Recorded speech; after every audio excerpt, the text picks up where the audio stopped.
remembers the first day of their first real job and was handed probably a manual that looked a bit like this and sounded a bit like that when it was dropped on your desk, and you were told, just go through that, I'll give you a couple days, then I'll check in. Okay, well, there's a modern day equivalent of this, which is, here's your login, go look at these videos, I'll check in with you in a couple days, we'll see how you go. For those of us who are scale-up and startup founders, we want a much better experience for our teams. But there's a challenge. There just isn't enough time or resources to make that kind of experience. And if there isn't time to do it for day one, what are we going to be able to do for day 300 when our team starts thinking about their next career move?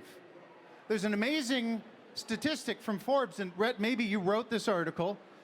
45% of the people who leave their jobs would have stayed if they were given better skills and training. Let me say that again. Almost half of the people who quit would have stayed if you had better training experiences for them.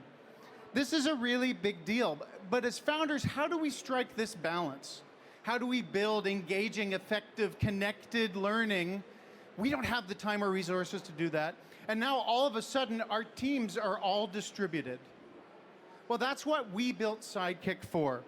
Sidekick is a live learning platform. It's actually based on Zoom. And with Sidekick, you can download a template and use it tomorrow to train and onboard your teams. And you will know that it's working because we have data. We generate reports. We generate great outputs for that. So trust me, you can do this. You just need a Sidekick. I'm Ben from sidekicktraining.com, and you can come see us at A3208. Thank you. Thanks, Ben. So, did you write that article? I just needed to know. I think I probably used that statistic. It's hard to know. But I'm curious, how does this help us in our building our culture right from the start?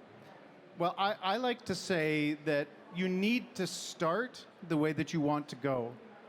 And so you have to be intentional around your culture, even when you are a startup, even when you are a scale-up. And the reality is we don't have the time or the resources to make e-learning and long methodologies and manifestos. We have to do it one-on-one. But we can't do that anymore in person. We have to do it on Zoom. So the way you do it is you put some structure to that experience so that you can use it and reuse it and reuse it. And you trot out the CEO to do her thing every couple of weeks with a new cohort. It makes people feel present, and it helps tell your story for them. Ben, you're not passionate about this enough. I can tell. But in all seriousness, where did that passion for this issue come from? Thanks for that question. I have a services firm that for 16 years has been building these kinds of experiences for mid-market companies. And time over time, we've been trying to make Zoom or Teams or GoToMeeting do this really effectively. And when great learning happens for distributed teams, it's despite the tool, not because of the tool. So, of course, what do? You build it. Fair enough. Sidekick. Thank you. Thanks, Rhett.